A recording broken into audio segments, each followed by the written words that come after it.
কিশোরগঞ্জের ভৈরবে আলফাজ উদ্দিন উচ্চ বিদ্যালয়ের এডহক কমিটির সভাপতি পদে হারিসুল রহমানকে সমর্থন জানিয়েছে এলাকাবাসী। মঙ্গলবার দুপুরে স্থানীয় নেতৃবৃন্দ ও বিদ্যালয়ের অভিভাবকদের উদ্যোগে একটি পথসভা অনুষ্ঠিত হয়। সভায় বিদ্যালয়ের উন্নয়ন এবং ভবিষ্যৎ নেতৃত্ব নিয়ে গুরুত্বপূর্ণ আলোচনা হয়। বিস্তারিত ভৈরব প্রতিনিধি মোহাম্মদ মিজানুর রহমান পাটোয়ারির পাঠানো তথ্যচিত্রে।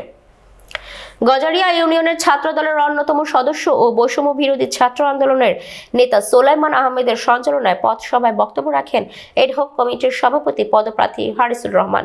এছাড়া গজারিয়া ইউনিয়নের ১ নং ওয়ার্ড বিএনপির সাধারণ সম্পাদক মিরাজ কাজী, উপজেলা যুবদলের যুগ্ম আহ্বায়ক সোহেল রানা, বিদ্যালয়ের অভিভাবক প্রতিনিধি মোবারক হোসেন, নুরুল হক, কামাল মিয়া এবং গজারিয়া ইউনিয়ন ছাত্র দলের সভাপতি আকরাম হোসেন বক্তব্য দেন।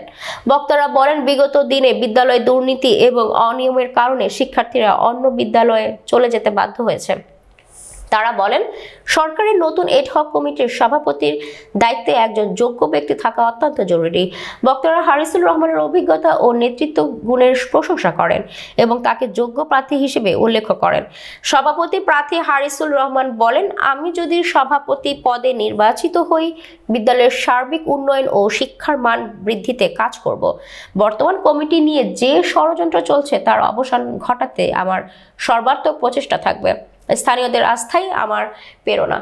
বিদ্যালয়ের প্রধান শিক্ষক ফাহমিদা খাতুন জানান, এডহক কমিটির সভাপতি পদে ৬ জন প্রার্থী তাদের নাম জমা দিয়েছেন।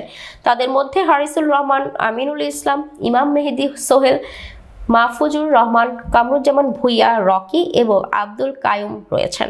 প্রধান শিক্ষক বলেন, ৩ জনের নাম চূড়ান্ত করে ইউএনও মহোদয়ের কাছে পাঠানো হবে। চূড়ান্ত সিদ্ধান্ত জেলা প্রশাসক নেবেন। এডহক কমিটির সভাপতি পদে বিএনপির সমর্থন পুষ্ট ২ প্রার্থী হারিসুল রহমান এবং আমিনুল ইসলামের আলোচনায় রয়েছেন।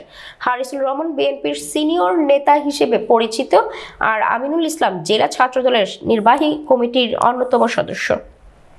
স্থানীয় নেতৃবৃন্দ ও অভিভাবকরা বিশ্বাস করেন, হারিসুল রহমানের নেতৃত্ব বিদ্যালয়ের সঠিক উন্নয়ন নিশ্চিত করবে। তবে চূড়ান্ত সিদ্ধান্ত এখন প্রশাসনের হাতে। বিদ্যালয়ের ভবিষ্যৎ নেতৃত্ব কার হাতে যায় তা দেখার জন্য এলাকাবাসী অপেক্ষায় রয়েছেন। সভাপতি নিয়ে অনেকবার অনেক ধরনের তালবাহানা হচ্ছে, আমরা এটাতে আসি নাই। এবার যখন শুনতে পারলাম যে কিছু মহল, কাউকে কুচুকি মহল, কাউকে না জানিয়ে, এ এলাকার যে অভিভাবক না জানিয়ে গোপনে চক্রান্ত করে বিজে বসে একজনের নাম ঘোষণা করেছে।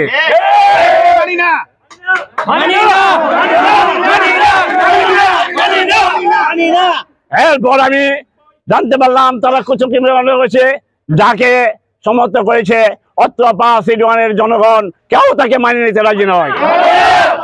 তাই অত্র এলাকার জনগণ অভিভাবক আমার কাছে গিয়ে ধরলো, আইস ভাই আপনাকে সভাপতি প্রার্থী হতে হবে। তাই আমি আমার দলের পক্ষ সর্বোচ্চ যারা নেতা তাদের কাছে পরামর্শ করলাম। তারা বললো, যাও তুমি গিয়া নবীন সাবমিট করো, আমরা তোমাকে সভাপতি বানাবো। তুমি ৯০-এর গণ আন্দোলনের ছাত্র নেতা, তুমি ছাত্র দলের সভাপতি ছিলা, যুব দলের সভাপতি ছিলা, দলকে অনেক এগিয়ে নিয়েছ। বর্তমানে তুমি একটা প্রতিষ্ঠানের প্রধান শিক্ষক, তুমি ছাড়া কোনো বিকল্প নাই। এই হিসাবে আমি তাদের আশ্বস্ত হয়ে আমি প্রার্থী হয়েছি। আলফাজ উদ্দিন উচ্চ বিদ্যালয়ের সভাপতি হিসেবে দেখতে চাই। যদি এই কমিটি অযোগ্য ব্যক্তিকে দেওয়া হয়, এটা কোনো অবস্থাতে আমরা পাসওয়ার্ড মেনে নিব না। দাবি, এটা আমাদের সম্পদ, আমাদের সম্পদ আমাদের টিকায় রাখতে হবে। আপনারা জানেন বাসগেরে আরেকটি স্কুল আছে, এই স্কুলে অনেক ছাত্রছাত্রীরা ভর্তি হয়েছে, অনেক ষড়যন্ত্র চলতেছে, কিন্তু আমাদের এই স্কুল টিকাইতে গিয়ে আমাদের মানিকদের দাবি, মানিকদের বাসীরা আমাদের দাবি, আমাদের স্কুল টিকাইতে হবে, আমাদের এই সম্পদ আমাদের টিকাইতে হবে। আপনারা সজাগ থাকেন যেন পার্শ্ববর্তী যে স্কুল আমাদের যে ধ্বংস না করতে পারে। আমাদের সম্পদ টিকাইতে গিয়ে যা করার লাগে আমরা রাজপথে আছি, আমরা রাজপথে থাকবো ইনশাআল্লাহ। সভাপতি হিসেবে দেখতে চাই আলফাজ উদ্দিন উচ্চ বিদ্যালয়ের উন্নয়ন হবে, আমাদের ছাত্ররা লেখাপড়া করতে পারবে। আমি এখন দেখতে পাচ্ছি, আমরা যখন লেখাপড়া করছিলাম তখন স্কুলে জমজমাট ছিল, ছাত্র ছিল, এখন ছাত্র নাই।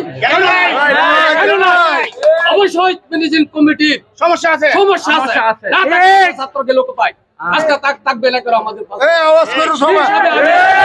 আসরের সকলকে আমি বলবো, আমি আপনাদের সাথে একমত আছি। যতক্ষণ পর্যন্ত আরিস ভাইকে রিলিজিয়ন কমিটির সদস্য না বানিয়েছে, ততক্ষণ পর্যন্ত আমি নিজের আরিস ভাইকে আমি সভাপতি হিসাবে রিলিজিয়ন কমিটি হিসাবে দেখতে চাই। বিদ্যালয়ে অ্যাডহক কমিটির সভাপতি নির্বাচনের জন্য 6 জনের তালিকা আমরা করেছি। 6 দিনই মত প্রকাশ করে গেছেন, তো ওনাদের বায়োডাটা জমা দিয়ে গেছেন। তো এর মধ্যে 3 জনকে আমার সিলেক্ট করে পাঠাতে হবে। পরবর্তী কার্যক্রম টিউনো স্যার করবে।